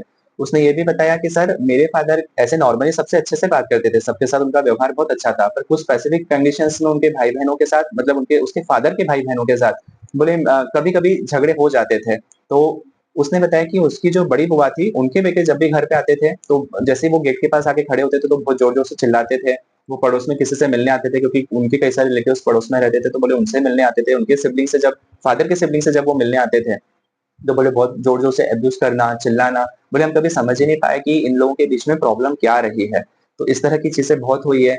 घर में मदर के साथ तो हर दिन वॉयलेंस, फिज़िकल और मेंटल अब्यूज़ेस होती ही थी। हम बच्चों के साथ भी अगर कोई चीज़ नहीं मिल रही है, अगर घर साफ नहीं है, अगर कोई काम पेंडिंग पड़ा है, अगर हम बाहर खेलने गए हैं, अगर हम घर देर से आ रहे हैं, हम सामने के सामने खेल रहे हैं लेकिन हम घर देर से आ रहे हैं, तो उसको लेके भी बहुत सारे वाद-विवाद, अब्यूज़ेस अब्यूज़ेस मतलब not that kind of abuses but एक जो बड़ी आवाज़ में बात करना, चिल्लाना, डाँटना, उल्टा-सीधा बोल देना, बोले ये चीज़ें बहुत ज़्यादा होती थी। बोले हमारे फादर ने कभी बच्चों के साथ अब्यूसिव लैंग्वेज यूज़ नहीं की लेकिन अपने सिबलिंग्स के बच्चों को लेके, अपनी वाइफ़ को लेके वो फिज़िकली और मेंटली वॉयलेंट हमेशा से रहे हैं। मैंने पूछा कि इतने वॉयलेंस और इतने इस तरह के माहौल में रहने के बाद आपकी मदर ने कभी नहीं सोचा कि मैं बच्चों को लेके कहीं शिफ्ट हो जाऊँ या मैं किसी और जगह शिफ्ट हो जाऊँ या किसी और रूम में शिफ्ट हो जाऊँ? बोले मेरी मदर ने सर सब कुछ करके देखा। वो अपना सिटी, अपना स्टेट छोड़ के भी गई कई समय के लिए, लेकिन जब वो बाहर रहती थी तो उसके फादर मतलब इस लड़के के फादर जिसका केस आया था, उसने बोला कि मेरे फादर बहुत सारी झूठी-झूठी चिट्ठियाँ लिखा करते थे कि यहाँ पे अग्निकांड हो गया है, इन किसी को इंजरी हो गई है। बोले मेरी मदर जब मेरे 2 बड़ी बहनों को लेके चली गई थी उनके मायके, तो बोले कि वो चिट्ठियाँ लिखते थे कि ये छोटा बेटा स्कूल से मतलब मेरे बारे में लिखते थे कि मैं स्कूल से गायब हो गया हूँ, मेरा कहीं पता नहीं मिल रहा है। तो बोले वो इस तरह की चीज़ें करके बहुत सारे बोले कन्वर्सेशन के खत मेरे पास आज भी रखे हुए हैं, जिनको जब बाद में मैंने पढ़ा तो बहुत सारी चीज़ें समझ में आई और देख के ऐसा लगा कि ये कहीं न कहीं एक मेंटल इल इंसान जिस तरह से रहता है, ऐसा उस लड़के ने मुझे बोला कि एक मेंटल इल इंसान जिस तरह से किसी फैमिली में हो सकता है, मुझे पूरे मेरे फादर आज वैसे नज़र आते हैं। तो मैंने कहा ये सब बातें पहले हो चुकी थी, अब स्थिति कैसी है? तो उसने कहा कि मैं वही आपको बता रहा हूँ पर आज की स्थिति समझने के लिए पहले क्या हुआ ये समझना बहुत ज़रूरी है। तो उसने बताया इस तरह की बहुत सारी चीज़ें होती थी, फिर मेरी मदर फिर भी नहीं आना चाहती थी, वो मुझे भी ले जाना चाहती थी, पर फिर घर वाले बैठे उन्होंने घरवालों को पर प्रेशर डाला, घरवालों के साथ भी इस तरह से फिजिकल और मेंटल अब्यूज़ स्टार्ट किए, उनके सिब्लिंग्स के साथ मतलब फादर के जो सिब्लिंग्स थे उनके साथ फादर ने स्टार्ट किया और फिर सब लोग मिलके बैठे और फिर मदर को समझा-बुझा के वापस बुला लिया। फिर मेरी मदर ने कहा कि अब मैं यहाँ तो नहीं रहूँगी क्योंकि वो तब तक दादी के घर शिफ्ट हुए थे, तो उसने कहा कि मैं अपना कहीं अलग घर बना के अलग रहूँगी, तो उन्होंने उसी शहर में कहीं बहुत दूर कम से कम 25 एक किलोमीटर की दूरी पे उस शहर के बाहर उन्होंने अपना घर बनाया और वो वहाँ पे रही। मैंने कहा उसके बाद क्या माहौल ठीक हुआ? बोले सर उसके बाद यहाँ से तो उनको रिलीफ मिल गया पर हस्बैंड से उनको रिलीफ नहीं मिला। उसके बाद उनका फिजिकल मेंटल जो वॉयलेंस था, अब्यूसिंग लैंग्वेजेस यूज़ करना था, फिजिकल और मेंटल दोनों तरह की ये बहुत ज़्यादा हो गई। क्योंकि अब उनके ऊपर कोई अथॉरिटी नहीं रही। वहाँ तो जॉइंट फैमिली में रहते थे तो लोग आस-पास देखते थे, बातें होती थी तो लोग आके बीच बचाव कर लेते थे। यहाँ पे बीच बचाव करने वाला कोई नहीं था। मैंने कहा जो आपकी दोनों बड़ी बहन है वो कभी बोले सर एक बहन तो हमेशा पढ़ाई के लिए बाहर निकल जाती थी, उनके फ्रेंड्स के साथ चली जाती थी, दूसरी बहन ने भी सब कुछ देखा है, उसने भी बहुत सारी चीज़ें फेस की है, पर वही है कि हम दोनों मिलके फिर अकेले कुछ कर नहीं पाते थे। तो ये सब बात उसने बताई कि जब वो 6th-7th में था, 8 में था, ये सब तब की बात है, उसी दौरान उसके एकेडमिक फेलियर भी हुए, उसी दौरान उसने घर का माहौल भी बताया। उसने ये भी बताया कि मेरे फादर घर में टॉयलेट वगैरह सब होते हुए भी किचन को टॉयलेट की तरह या यूरिनरी सिस्टम की तरह यूज़ करते थे। बहुत सारी उसने ऐसी बेसिक चीज़ें बताई जहाँ देखकर ऐसा लगा कि या तो उसके फादर एक्चुअल में मेंटल इल है या उनको सच में किसी अच्छे साइकियाट्रिस्ट या साइकोलॉजिस्ट की ज़रूरत है। क्योंकि जिस तरह की प्रॉब्लम वो बता रहा था और जिस तरह की सिचुएशन वो बता रहा था, उसकी वॉइस में जो पेन था, उसकी वॉइस में वो जो मेमोरी थी, ऐसा लग रहा था वो आज की बात कर रहा है जबकि ये बातें कम से कम 12 साल, 15 साल, 17 साल पहले घट चुकी बातें वो बता रहा था। तब भी उसकी बातों में ऐसा लग रहा था कि वो रिसेंट की सिचुएशन आज की सिचुएशन बता रहा है जैसे वो घटना आज सुबह ही हुई हो। इस तरह से वो लड़का अपनी बातों को और अपनी सिचुएशंस को एक्सप्लेन कर रहा था। मुझे ये सब सुन के कहीं पर ऐसा लग ही नहीं रहा था कि मैं बीइंग अ काउंसलर ये सुन रहा हूँ, मुझे ऐसा लग रहा था जैसे कहीं कुछ ऐसी मूवी चल रही है जिसमें इस तरह की सिचुएशन दिखाई जा रही है। अब एक बार उसने बताया कि उसके फादर किसी फैमिली फंक्शन के लिए बाहर गए हुए थे। उसकी मम्मी और वो लड़का ही अकेला घर में था, तो वो बैठा तब तक वो लड़का काफ़ी बड़ा हो चुका था। He would be around 27 to 28 years ऐसा उसने बताया कि सर मेरी एज 27-28 रही होगी। उस दौरान मैंने मेरी मम्मी से बैठ के कन्वर्सेशन किया। मैंने कहा अब दोनों बेटियाँ भी बड़ी हो गई है, उनकी बेटियों की तब तक शादी हो गई थी, इसकी शादी बाकी थी। उसने कहा कि अब दोनों दीदियों की भी शादी हो गई है। अब आप चाहें तो अपन इस चीज़ पे कोई एक्शन ले सकती हैं, तो अभी भी क्या आप ऐसे सब प्रॉब्लम फेस कर रहे हैं? तो बोले कि नहीं अब पुरानी जैसी प्रॉब्लम तो नहीं है, लेकिन बस ये है कि थोड़ा-सा उनका बोलने का तरीका ठीक नहीं है, तो वो कहीं न कहीं परेशानी में आ जाते हैं क्योंकि मदर की हेल्थ भी बहुत खराब रहती थी और मदर दवाइयाँ भी नहीं लेती थी, उनके ऐसे बिहेवियर की वजह से, तो उनकी हेल्थ और ज़्यादा टाइम टू टाइम खराब होने ही लग रही थी। तो उसने कहा कि कोई ऐसा ऑप्शन नहीं है कि इनको कहीं सुधार केंद्र में डाल दिया जाए, कहीं रिहैबिलिटेशन सेंटर में इनको डलवा दिया जाए। तो उसकी मदर ने जो स्टेटमेंट दिया, जो उस लड़के ने मुझे बताया कि ये इंसान कभी सुधरने वाला नहीं है, और उन्होंने फिर बहुत सारी चीजें उस लड़के को बताई। उसने कहा कि मेरी मदर ने मुझे बताया कि मेरी दोनों बहनों की तस्वीरें रख के मंदिर में रख के मेरे फादर ब्लैक मैजिक भी किया करते थे। तो बहुत सारी ऐसी चीजें उसने बताई जो उस कन्वर्सेशन के दौरान उसकी मदर ने उसको बताई कि क्या कुछ उसकी मदर ने भी देखा है, उसके फादर का कैसा बिहेवियर देखा है, बच्चे होने से पहले, बच्चे होने के बाद, जब बच्चे अवेलेबल थे तब भी, जब बच्चे अवेलेबल नहीं थे तब भी, ऑफिस से आने के बाद, ऑफिस से जाने से पहले। वो लड़का मुझे और बताता है कि उसकी मदर जब भी ऑफिस जाने लगती थी तो उसके फादर बहुत सारे ऐसे ड्रामा स्टार्ट कर दिया करते थे, उनके ऑफिस में जाके ड्रामास किया करते थे। बहुत सारी चीजें उसने पॉइंट टू पॉइंट बहुत डिटेल में बताई, हम सब चीजें यहाँ डिस्कस नहीं करेंगे। ये पूरा केस हम डिस्कस कर रहे हैं ये समझने के लिए कि एक पर्सनैलिटी कैसी हो सकती है, सामाजिक और पारिवारिक रूप से उसको आइडेंटिफाई करना कितना जरूरी है। घर में अगर कोई ऐसा इंसान है इस फादर की तरह, तो बच्चों पर क्या मेंटली और फिजिकली असर हो सकता है। मैंने कहा आपकी सिस्टर्स कैसी हैं, उनकी एकेडमिक एजुकेशन और ये उसने कहा उनके साथ तो चीजें ठीक है, वो पढ़ने में बहुत अच्छे हैं, पता नहीं क्यों मेरे साथ कुछ प्रॉब्लम है, इसलिए मैं किसी साइकोलॉजिस्ट या साइकियाट्रिस्ट को ढूंढ रहा था ताकि मैं बात करूं। मैंने कहा आप महाराष्ट्र में है तो जिस भी सिटी में आप है वहां पे आसपास नहीं है। बोले सर हैं लोग, पर मैं यहाँ जा नहीं सकता क्योंकि इन लोगों में ना आपस में पहचान बहुत रहती है, तो कहीं ना कहीं से हमारे घर वालों की पहचान निकल आती है। और फिर मैंने कहा ऐसा नहीं है, हमारे प्रोफेशन में हर चीज हम बहुत कॉन्फिडेंशियल रखते हैं। उसने कहा रखते हैं सर, पर फिर भी कभी ऐसा होता है कि कुछ ना कुछ चीजें पता चल जाती है, अगर इतना ही पता चला। उसने बताया मेरे फादर ऐसा भी किया करते थे कि कभी अगर मैं डॉक्टर के पास जाता था, जब मैं 25 साल से ऊपर का हो गया था और कभी मैं कुछ प्रॉब्लम को लेकर डॉक्टर के पास जाता था, तो उनको पता रहता था कि किस डॉक्टर के पास जा रहा है, तो बाद में वो उस डॉक्टर से जाके भी बात कराते थे। और वो इस तरह से बात करते थे कि मैं अपने बेटे के कंसर्न के लिए आया हूँ, इसको कोई प्रॉब्लम तो नहीं है, कुछ सीरियस तो नहीं है, सब चीजें ठीक है। पर उनको वहां जाके कॉन्फिडेंशियल बातें जो एक डॉक्टर और पेशेंट के बीच में रहती है वो पता करने की क्या जरूरत है। मैंने कहा क्या उस डॉक्टर ने चीजें बता दी। तो बोला मैं सर, जब मैं बाद में अपनी और नेक्स्ट दवाई के लिए उनके पास विजिट किया तो मैंने उनसे पूछा, क्योंकि फादर ने आके घर पे मुझे ऐसे ही बाद में बताया था, महीनों बाद की बात है ये, कि वो डॉक्टर के पास जाके पूछ के आए थे, मैं तो बस ऐसे ही चिंता थी इसलिए गया था। तो डॉक्टर ने बोला कि जब उन्होंने मुझसे पूछा कि मेरे बेटे को क्या प्रॉब्लम है आप बता सकते हो क्या, तो डॉक्टर बहुत अच्छे थे, वो एजेड डॉक्टर थे, उन्होंने बोला आपको क्या प्रॉब्लम है वो आपके बेटे को बताएं क्या हम। तो इस तरह से उन्होंने कन्वर्सेशन को हैंडल किया, और ये बहुत अच्छा एथिक है किसी भी प्रोफेशन में, वो चाहे डॉक्टर हो, साइकोलॉजिस्ट हो, साइकियाट्रिस्ट हो, अपने क्लाइंट की आइडेंटिटी के साथ उसकी चीजें डिस्क्लोज हमें बिल्कुल नहीं करना है। केस डिस्कशन, केस स्टडी एक अलग चीज होती है, जब हमको सिचुएशंस को स्टडी करने के लिए उसे अपीयर करना पड़ता है, लेकिन ये बहुत अच्छी चीज उस समय डॉक्टर ने की कि उन्होंने चीजें नहीं बताई। पर उसमें जो एक बिहेवियर पैटर्न हमको नजर आया, तो उसने कहा इसी वजह से मैं अपने सिटी में, चाहे पास हो चाहे दूर हो, वो महाराष्ट्र की किसी अच्छी सिटी में रहता है, और मैं इस वजह से नहीं जा सकता क्योंकि मैं कहीं जाऊंगा और फिर पीछे पीछे, मेरे पीछे पीछे अगर कोई आके पूछताछ करेगा या किस तरह की थोड़ी बहुत भी बात पता चली और बात बनेगी, इसलिए उसने इंदौर कॉल किया और फिर उसने ये सब चीजें बताई। कन्वर्सेशन में आगे उसने मेरे सामने कुछ क्वेश्चन रखे और वहां से मुझे ऐसा लगा कि अब इस केस को हमको किसी और जगह स्विच करना बहुत जरूरी है। उसने मुझे डिटेल में बहुत सारी चीजें बताई। ऑब्वियसली हम हर एक चीज को यहाँ डिस्कस नहीं करेंगे, पर कई बार केस स्टडी के रूप में कुछ चीजों को समझना हमारे लिए इसलिए जरूरी होता है ताकि बिंग साइकोलॉजिस्ट, साइकियाट्रिस्ट, डॉक्टर, समाज सुधारक, किसी भी तरह से हमारे सामने जब भी ऐसा कोई केस आए, या स्टूडेंट के रूप में अगर हम इस तरह के केसेस पढ़ रहे हैं, तो हम ये समझ सकें कि जो भी वो पर्सन है उसकी मानसिक स्थिति क्या होगी, उसकी साइकोलॉजी क्या होगी, उसकी वजह से बच्चों पर, फैमिली पे क्या असर पड़ता है, कैसे हम इसमें सुधार कर सकते हैं, किस तरह का पर्सनैलिटी आइडेंटिटी हम उस इंसान के लिए समझ सकते हैं कि वो खुद भी देखो, जब फादर इस तरह से चीजें कर रहे हैं तो कहीं ना कहीं वो भी मेंटली, फिजिकली कुछ तो डिस्टर्ब है, तभी वो इस तरह से चीजें कर रहे हैं। पर जब चीजें एक्सट्रोक लेवल पे चली जाती है, जैसे अगर कोई इंसान मर्डर करके उसको सजा होती है, तो अब कानून ये थोड़ी बोलेगा कि तुम्हारी कुछ मेंटल कंडीशन रही होगी इसलिए तुमने ऐसा किया होगा, तो जाओ घूमो, फ्री हो जाओ, ऐसा नहीं होता ना, वहां पे तो हमारी कानून व्यवस्था है, उसको सजा मिलती है। तो कई सारी चीजें जब घरों में होती है तो वो कैसे लीगल एस्पेक्ट में भी आ जाती है, जैसे वायलेंस लीगल एस्पेक्ट में आ जाता है, फिजिकल मेंटल वायलेंस किसी भी तरह से घर वालों के साथ करना लीगल एस्पेक्ट में आ जाता है। तो मैंने उससे ये भी पूछा कि कभी आप लोगों ने घर वालों ने या रिलेटिव्स ने कभी लीगल एक्शन लेने की नहीं सोची। बोले नहीं सर, आज के समय में अगर ये चीजें होती हैं तो लीगल एक्शन ली भी जाती है, पहले के समय में लोग लीगल एक्शन नहीं लेते थे, नहीं ले सकते थे। वो परिवार की प्रतिष्ठा और वो सारी चीजें वहां पर सामने आ जाती थी। तो इस बारे में भी उसने मुझे काफी लंबा हमारा कन्वर्सेशन हुआ। हमारे अभी तक कम से कम 18 से 20 सेशंस हो चुके हैं ऑन द कॉल, और इन 18 से 20 सेशन में कभी 1 घंटा, कभी 2 घंटे हमारी डिटेल में बात हुई, और उसने मुझे बहुत सारी चीजों के बारे में बताया।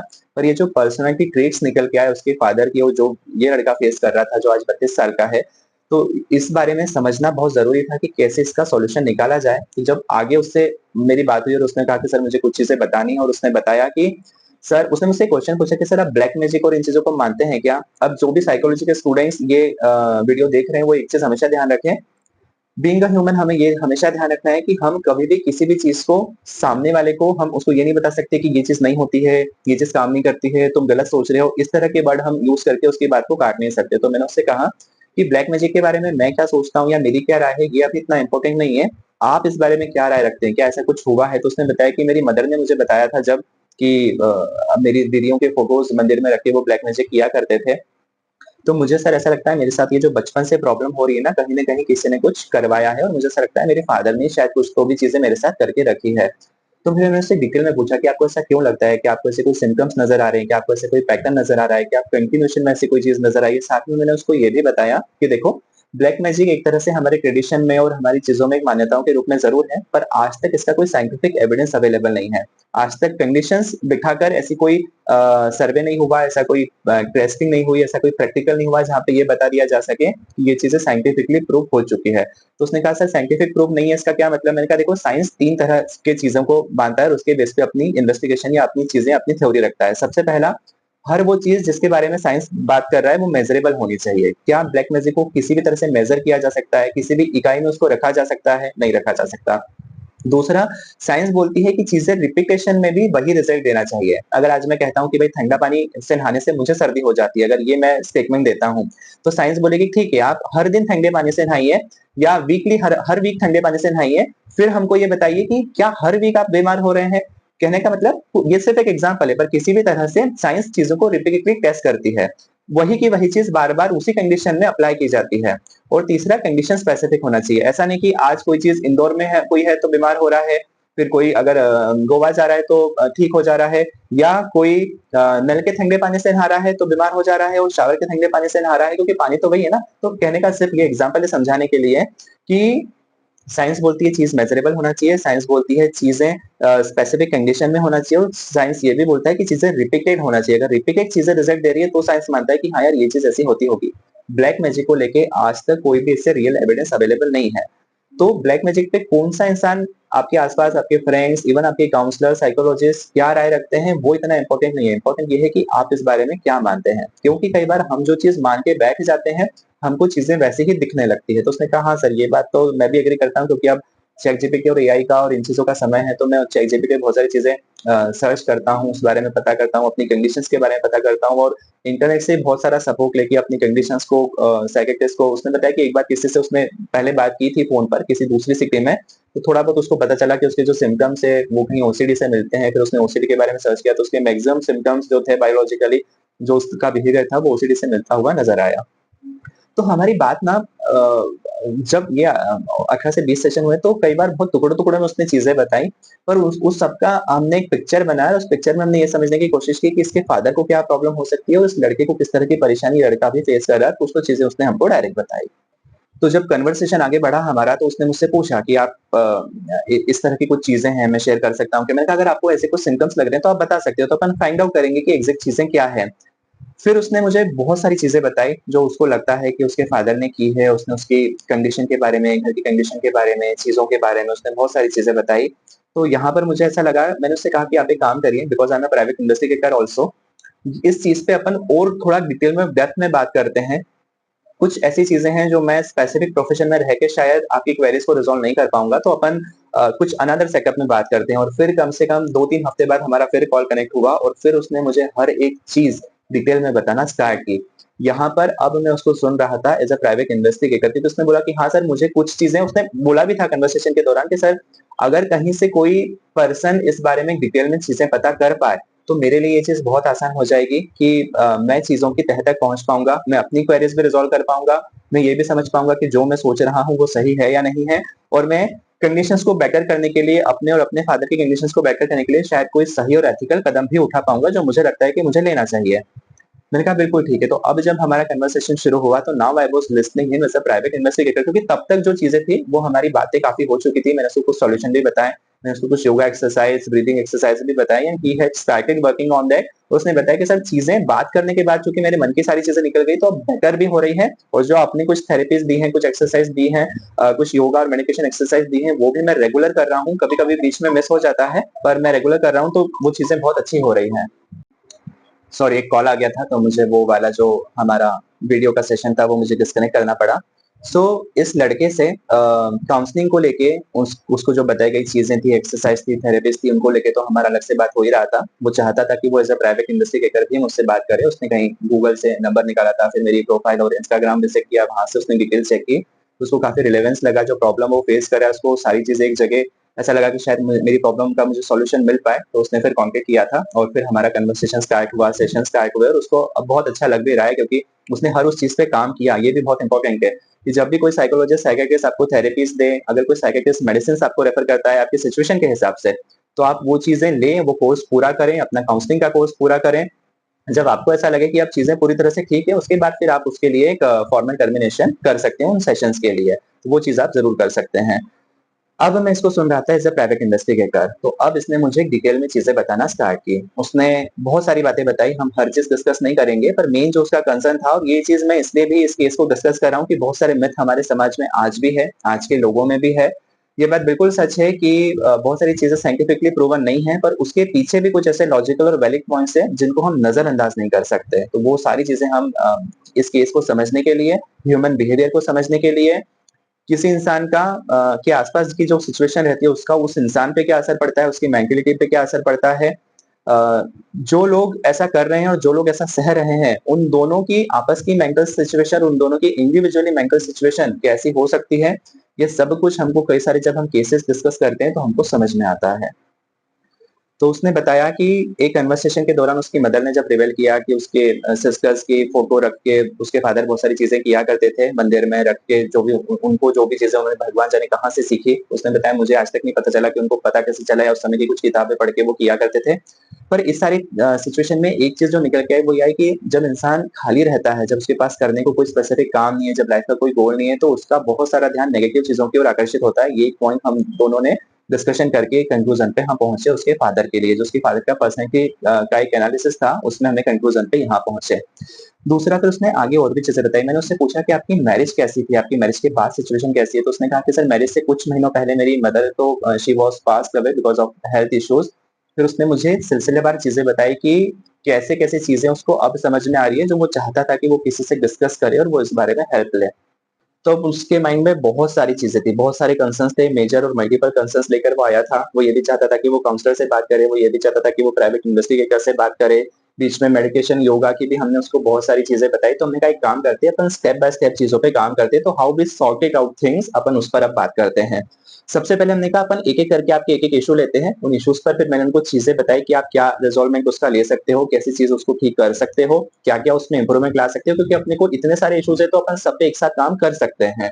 पर यह है कि काम अपने को स्टेप बाय स्टेप करना पड़ेगा, एक साथ अपन चीजें नहीं ले सकते, लेकिन हाँ काम अपन सब पर साथ में करना स्टार्ट करेंगे। सबसे पहले हमने लिया एंजाइटी, तो एंजाइटी के लिए मैंने उन्हें कुछ ब्रीदिंग एक्सरसाइज बताई, मैंने उन्हें कुछ थेरेपीज बताई, कुछ ग्राउंडिंग टेक्निक्स बताई। फिर मैंने उनसे ये कहा कि आप एक काम करिए, आप अपना एक अलग से सर्कल अगर बना सकते हो तो अलग से फ्रेंड सर्कल बनाइए जो आपके एग्जिस्टिंग सर्कल से अलग हो, और वो सर्कल में आप बहुत ओपन रहिए, बहुत ज्यादा घुल मिल के रहिए, बहुत ज्यादा प्रोएक्टिव रहिए।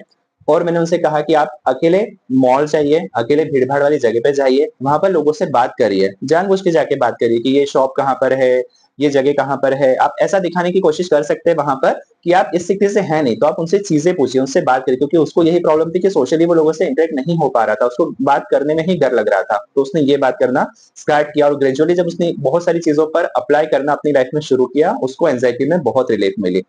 फिर हमने उन्होंने जो 2-3 चीजें बताई थी, जो हमको लगा कि ओसीडी के सिम्पटम्स है, हमने उस पर उनसे कहा कि आप क्लिनिकली किसी साइकियाट्रिस्ट के पास जाके एक बार सिर्फ डायग्नोज करवाइए, एग्जैक्टली पता करिए कि ये सीवियर है, लो है, माइल्ड है, किस लेवल पर है। अगर आपको ये फील होता है कि आपको ओसीडी है, तो फिर आप चाहो तो उनसे ही मेडिसिन ले सकते हो, आप चाहो तो एलोपैथी या आयुर्वेद स्ट्रीम से भी मेडिसिन ले सकते हो, अपने माइंड के न्यूरॉन्स पे, अपनी मेंटल सिचुएशन पे, कंडीशन पे काम कर सकते हो।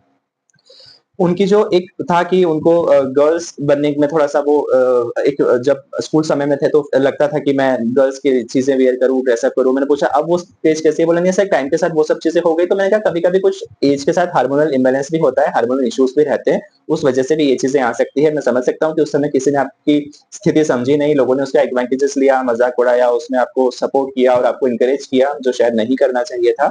या कहीं न कहीं पर आपकी स्थिति समझते हुए आपको उस तरह से हैंडल करना चाहिए था जो लोग नहीं कर पाए। पर अब स्थिति कैसी है? तो उसने कहा अब तो सर टाइम के साथ वो सब चीज़ें बहुत खत्म सी हो गई, अब वो लगभग ना के बराबर है।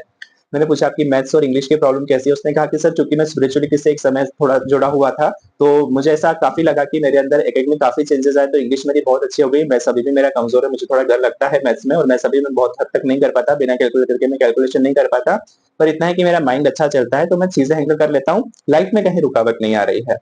हमने उनकी फिजिकल हेल्थ को लेके उनका पूरा एक प्लान बनाया, एक स्ट्रक्चर बनाया, उनकी नींद से लेके उनके खाने-पीने में चेंजेस से लेके, उनके रूटीन में योगा, मेडिटेशन, एक्सरसाइज हमने ऐड करवाई, जिससे उनकी हेल्थ बहुत अच्छी हुई और मैंने स्पेसिफिकली उनसे कहा कि अपना फुल बॉडी चेकअप करवाइए। फिर किसी भी डॉक्टर से चाहे एलोपैथी हो, आयुर्वेद हो या होम्योपैथी हो, जो भी न्यूट्रिशन डेफिशिएंसी है उनके लिए सप्लीमेंट्स लेके अपनी न्यूट्रिशन डेफिशिएंसीज़ को सफिशिएंट करिए, उन्हें ठीक करिए। इससे आपकी दिनचर्या बहुत अच्छी होगी, आपका जो मेमोरी कॉग्निशन है वो बहुत अच्छा होगा। हमने उनके बी12 पे काम किया और ये सब चीज़ें जब उन्होंने एक साथ की तो उनको जो मेमोरी का लॉस हो रहा था, मेमोरी का इश्यू हो रहा था, जो कन्फ्यूजन होता था, डिसीज़न लेने में जो घबराहट होती थी, वो सब चीज़ें अपने आप धीरे-धीरे कम होते-होते खत्म होने लग गई। उसने मुझे ये भी ब बताया कि सर कई बार ऐसा होता है कि मेरी और मेरी वाइफ़ की हेल्थ एक साथ खराब होती है। मेरी और मेरी वाइफ़ को एक ही जगह बॉडी में जैसे सिर दर्द हो रहा है, शोल्डर में पेन हो रहा है, पैर में पेन हो रहा है, लेफ्ट पैर में पेन हो रहा है तो लेफ्ट में पेन हो रहा है। कई बार ऐसा होता है कि कई बार इवनिंग में, नाइट में, मॉर्निंग में हमको एक साथ एक ही तरह की प्रॉब्लम्स होना शुरू हो जाती है। उसने ये भी बताया कि कई बार ऐसा होता है कि हम दोनों को लगती भी एक ही जगह, अगर उसको लेफ्ट अंगूठे में लगेगी तो मुझे भी लेफ्ट अंगूठे में ही लगेगी, उसको अगर लेफ्ट हैंड पे लगेगी तो मुझे भी लेफ्ट हैंड पे लगेगी। उस लड़के ने मुझे एक चीज़ और बताई कि सर मेरे फादर क्या करते हैं, वो जब किसी से मिलने जाते हैं ना, तो वो 4 बातें बहुत अच्छी-अच्छी बोलेंगे और उन 4 बातों के बीच में एक बात ऐसे फिट करेंगे, जो उनके मन की बात है, जो वो जानबूझ के लोगों को बताना चाहते हैं। वो सही भी हो सकती है, वो गलत भी हो सकती है।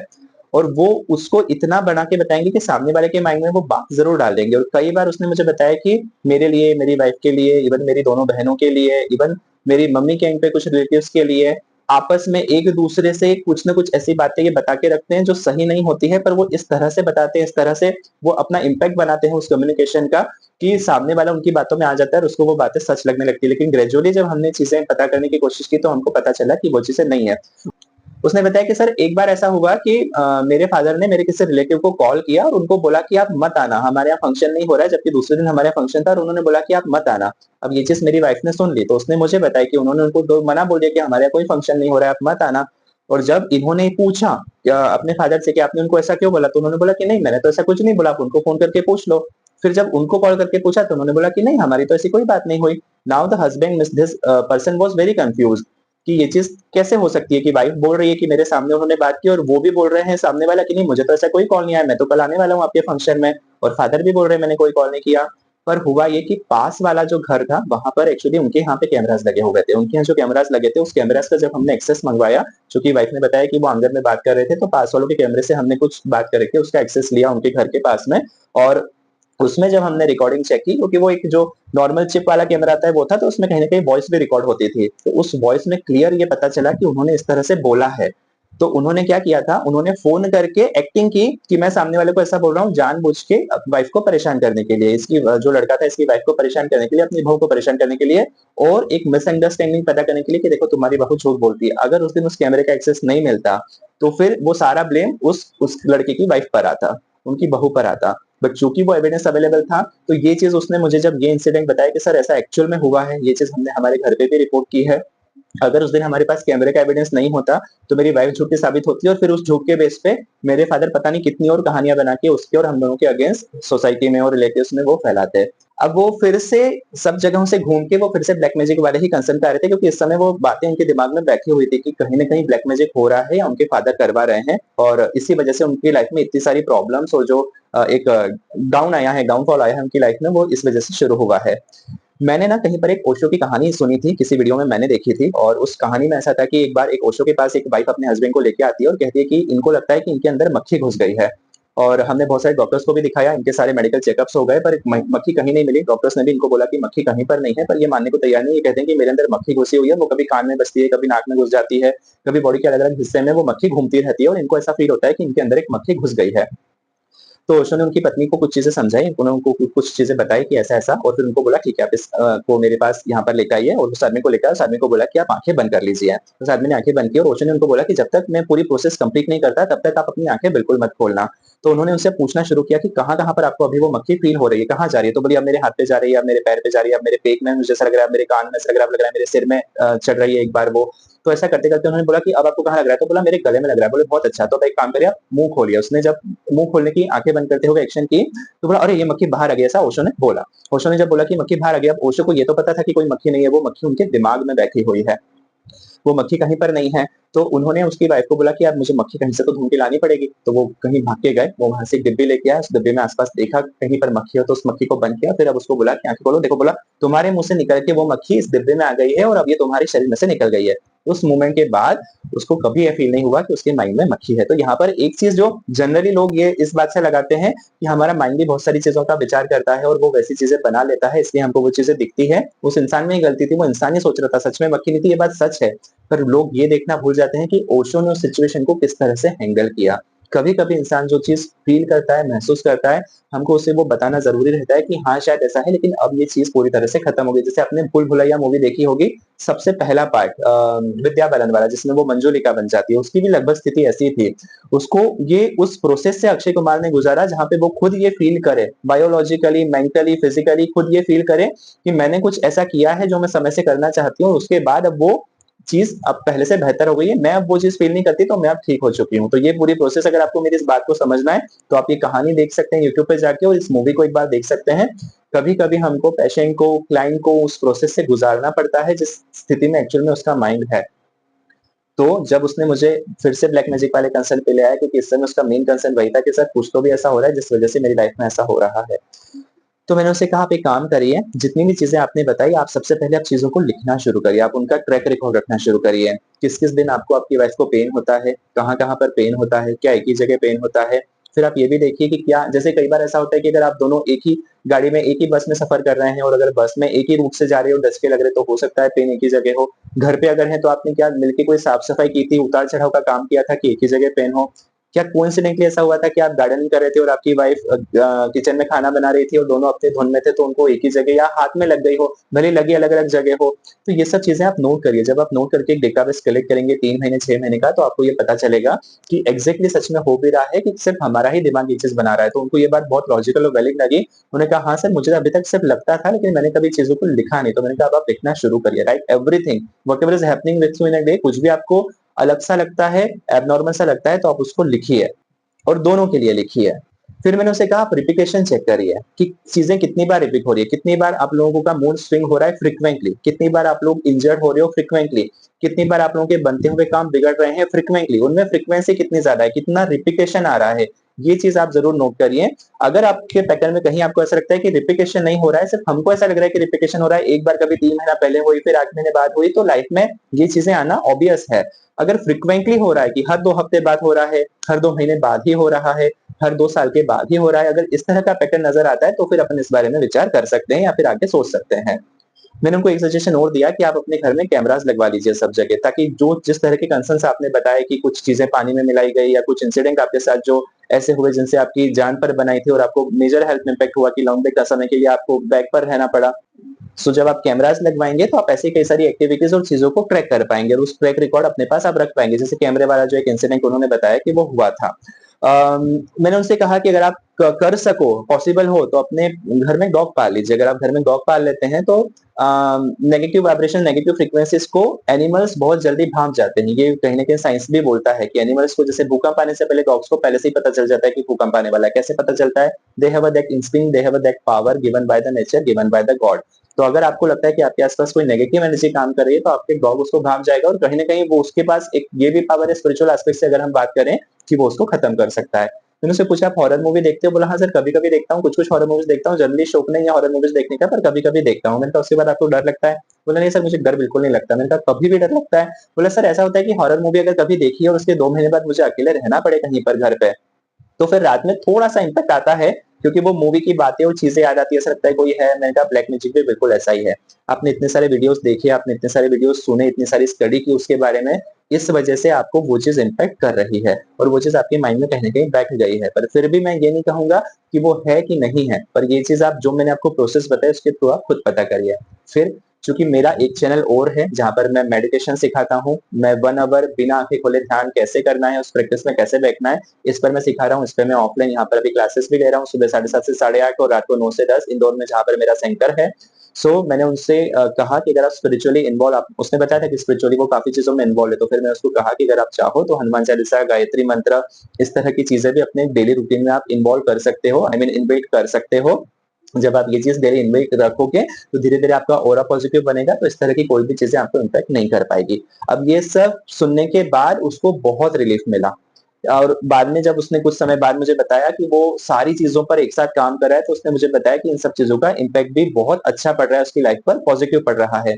पर एक चीज़ जिस पर बीइंग अ प्राइवेट इन्वेस्टिगेटर और वो एज़ अ क्लाइंट हम एक पॉइंट पर पहुँचे थे और वो चीज़ मैंने उनसे कही भी है और उन्होंने खुद भी मुझसे कही कि सर होता हो कि नहीं होता हो, पर अगर कोई इंटेंशनली कुछ ऐसा करने की कोशिश कर रहा है, तो क्या वो सही है? मैंने कहा वो बिल्कुल सही नहीं है। तो इसके लिए हम क्या कर सकते हैं? मैंने कहा इसके लिए आपके फादर की या तो काउंसलिंग की जा सकती है, या तो वो खुद किसी के पास जाकर अपनी बातें रखें, या फिर वो उन्हें अगर आप रेफर कर सकते हो उनकी सिचुएशन पूरा डायग्नोस और एनालिसिस करा के, तो उनको किसी रिहैबिलिटेशन सेंटर में डाल सकते हैं, या तो हम उन्हें ऐसी एक्टिविटीज़ में एंगेज कर सकते हैं कि उनका पूरा दिन काफ़ी अच्छी और हेल्दी एनवायरनमेंट में ही निकले, ताकि बाकी जो चीज़ें उनके माइंड में कभी आती भी है, वो ना आए। तो उसने मुझसे कहा कि सर जो भी चीज़ें आपने बताई, जो भी सॉल्यूशन आपने दिए, जो भी बातें आपने कही वो बहुत वैलिड है, बहुत लॉजिकल है और मैं इन पर काम करूँगा। काफ़ी सारी चीज़ों पर मैंने काम किया है, मुझे रिज़ल्ट मिले और इन चीज़ों पे भी बाद में जब हमारा कनेक्ट हुआ तो उसने बताया कि उसने काम करना शुरू किया और काफ़ी सारा डेटाबेस भी उसने कलेक्ट किया। पर उस समय उसने जो एक चीज़ रखी थी, जो एक चीज़ पूछी थी वो ये कि सर ये चीज़ें होती हो कि नहीं होती हो, पर अगर कोई इंटेंशनली आपके आस-पास कोई चीज़ ऐसी कर रहा है, तो क्या ऐसी चीज़ करना चाहिए? क्या ऐसी चीज़ करना सही है? मैंने कहा कि देखो बहुत सारी ऐसी चीज़ें हैं जो एक बिहेवियरल इश्यू होते हैं। बहुत सारे इश्यूज़ किसी को अगर परेशान करने के लिए किए जा रहे हैं तो वो सही नहीं है, भले उनका इम्पैक्ट कुछ भी हो।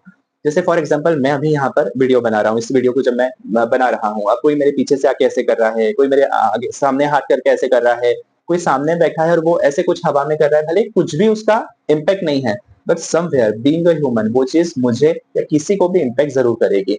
कंटिन्यूअसली जब कोई चीज़ इंसान आपके आस-पास करता है, कंटिन्यूअसली उसका एक तरह का अजीब बिहेवियर होता है, जो जिसमें कोई लॉजिक नहीं है, जो बहुत इलॉजिकल है और वो चीज़ें जब आपके आस-पास रहने वाला घर एक ही परिवार घर में रहने वाला कोई इंसान कंटिन्यूअस करता है, उसके साथ उसके बहुत सारी और भी चीज़ें रहती है जो इसने अपने फादर के बारे में डिस्क्राइब की कि उनका बिहेवियर ऐसा था, उनकी आदतें ऐसी थी, उनकी अभी भी आदतें ऐसी है। तो ये सब चीज़ें कहीं न कहीं जब परिवार वालों के साथ होती है, तो परिवार वालों का कहीं न कहीं माइंड डिस्टर्ब होता है। एक इंसान कितना भी मैच्योर हो, कितना भी स्ट्रॉन्ग हो, कितना भी वो इग्नोर करे, सब चीज़ों की एक लिमिट होती है और यही चीज़ मैंने उसको समझाई।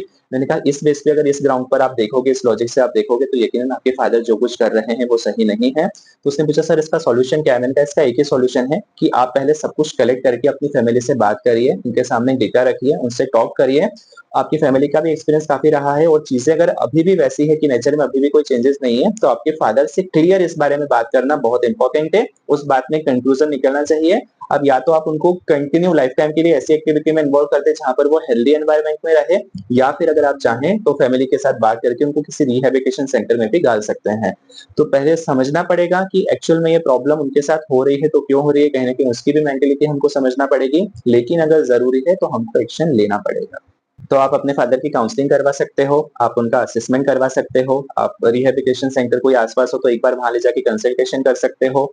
उनकी बॉडी में अगर कुछ ऐसा है कि उनको भी न्यूट्रिशन डेफिशिएंसी है, बी12 डेफिशिएंसी है, बहुत सारी चीज़ें ऐसी है, अगर उनको भी एंग्ज़ायटी है तो मेडिकल हेल्प लेके आप उनकी एंग्ज़ायटी पे और चीज़ों पे काम कर सकते हो। जब बॉडी पे काम होता है तो बिहेवियर पे काफ़ी हद तक काम हो जाता है। तो इस तरह की बहुत सारी चीज़ें हैं, पर ये है उसने कहा कि सर पर मेरे फादर तैयार नहीं होंगे। मैंने कहा तैयार होने के लिए आपको उनसे बात करना पड़ेगी, आपको उनको तैयार करना पड़ेगा, या तो फिर बेस्ट ऑप्शन है कि आप उनको एक ऐसे हेल्दी एनवायरनमेंट में एंगेज कर दो, जहाँ पे वो अपनी लाइफ भरपूर जिए और आपको इंटरप्ट ना करे डायरेक्टली या इनडायरेक्टली किसी भी तरह से। इसके अलावा और भी बहुत सारी बातें उनसे हुई, कुछ जो इम्पोर्टेंट चीज़ें थी, जो हमको लगता था कि वो इंसान कर सकता है अपने फादर के लिए और उनके फादर खुद कर सकते हैं, उनके खुद के लिए और फैमिली के लिए, वो सारा डिस्कशन हुआ। पर इस पूरे केस का कंक्लूज़न क्या है? इस पूरे केस का कंक्लूज़न ये है कि हमारे घर में, परिवार में, इंडिया में आज भी ऐसे लोग एग्ज़िस्ट कर रहे हैं, जो बहुत सारी ऐसी चीज़ें घरों में कर रहे हैं, जो शायद एथिकल भी नहीं है, जो कई हद तक लीगली भी ठीक नहीं है, जो शारीरिक और मानसिक रूप से किसी के लिए हेल्दी भी नहीं है, ना उनके खुद के लिए, ना दूसरों के लिए। वो चाहे उनका बिहेवियर हो, वो चाहे उनकी हैबिट्स हो, वो चाहे उनका बात करना हो, वो चाहे उनका घर का रहन-सहन हो, वो चाहे उनके द्वारा कुछ ऐसी एक्टिविटीज़ करना हो, जो भले साइंटिफिकली प्रूवन नहीं हो, पर अगर किसी और के माइंड पर वो सही असर नहीं डाल रही है और लोगों का अगर उनके प्रति विश्वास है या नहीं है, पर अगर उसका इम्पैक्ट सही नहीं हो रहा है उनकी मेंटल और फिजिकल हेल्थ पे, तो वो चीज़ करना भी ठीक नहीं है। हमारे घरों में इंडिया में फैमिलीज़ में आज भी ऐसे लोग एग्ज़िस्ट करते हैं, जो इस तरह की मानसिकता से पीड़ित हैं, जो अपने आने वाली जनरेशन को पीड़ा दे रहे हैं। ऐसे बहुत सारे यूथ हैं, मेरे पास काउंसलिंग में कई सारे लोग आते हैं और मैंने अपने इस पूरे वीडियो सेशन के दौरान बताया कि सबसे ज़्यादा शिकायतें आ रही है पिता की और उसके बाद पतियों की। ये 2 कैटेगरी के रिलेशंस में सबसे ज़्यादा शिकायतें आ रही हैं और इसमें बहुत बहुत वास्ट लेवल की और बड़े लेवल की शिकायतें भी हैं, जहाँ पर हमको पूरे पूरे नेशन को अगर हम एक तरह से देखें, क्योंकि कहीं न कहीं हमको इंडिविजुअली परिवार से उठ के, समाज से उठ के राष्ट्र के लिए भी देखना है। तो जब हम पूरे नेशन के लिए देखते हैं तो हमको लगता है कि आज भी इंडिया में इस तरह का माहौल है, घरों में जो हेल्दी माहौल बिल्कुल नहीं है, जो हेल्दी एनवायरनमेंट बिल्कुल नहीं है और पुराने कई सारे लोगों ने इस तरह का माहौल आज भी बना के रखा है। तो कहीं न कहीं अब समय आ गया है कि ऐसे लोगों पर, उनकी हैबिट्स पर, उनकी आदतों पर, उनके बिहेवियर पर, उनकी चीज़ों को इग्नोर न करते हुए उन पे स्ट्रिक्ट एक्शन लेना या फिर एटलीस्ट उनके साथ बैठ के बात करके उनकी समस्याओं को समाधान करना, जो भी उन्हें लगता है कि वैलिड समस्याएँ हैं, उन पर समाधान करके उन्हें एक सही जगह पे, सही स्थान पे, सही चीज़ों में लगाएँ ताकि उनका जो बचा हुआ जीवन है, वो हेल्दी और हैप्पी तरह से बिता पाएँ। हमारे समाज में आज भी अगर हम जनसंख्या में काउंट करेंगे तो बड़ी भारी मात्रा में इस एज के लोग हैं जो 55 से लेके 70 साल तक, 75 साल तक के लोग हैं। ये जो 30 से 40 साल की जनरेशन के लोग हैं, ये आज भी कहीं न कहीं आने वाली जनरेशन पर नेगेटिवली बहुत इम्पैक्ट लेकर बैठे हैं और ये उनके बिहेवियर की वजह से और ये इंडिया के किसी एक घर की कहानी है, महाराष्ट्र का कोई एक केस नहीं है।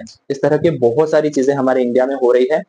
अगर आप पेपर पढ़ते हो, न्यूज़ देखते हो तो कितनी चीज़ें आज भी हो रही हैं, जो लीगल मैटर्स जा रहे हैं, जहाँ पे घरों में बहू को प्रताड़ना दी जा रही है, दहेज माँगा जा रहा है, बहुत सारी चीज़ें आज भी हो रही हैं। ये सब चीज़ें अब बंद हो जानी चाहिए, ये सब चीज़ें अब बंद होनी ही चाहिए क्योंकि ये नहीं हुआ तो हमारा देश, हमारा राष्ट्र कभी भी ऊपर नहीं उठ पाएगा। इंसान परिवार बनाता है, उस परिवार से समाज बनता है, उसी समाज से हमारा राष्ट्र बनता है। तो अगर हमको लगता है कि हमारे पूरे नेशन में ही कहीं न कहीं प्रॉब्लम है, तो इसका मतलब इंडिविजुअल परिवार में प्रॉब्लम है, इसका मतलब इंडिविजुअल परिवार के लोगों में, उन ह्यूमन्स में प्रॉब्लम है। तो इसीलिए हमको उसको ठीक करना बहुत ज़रूरी है।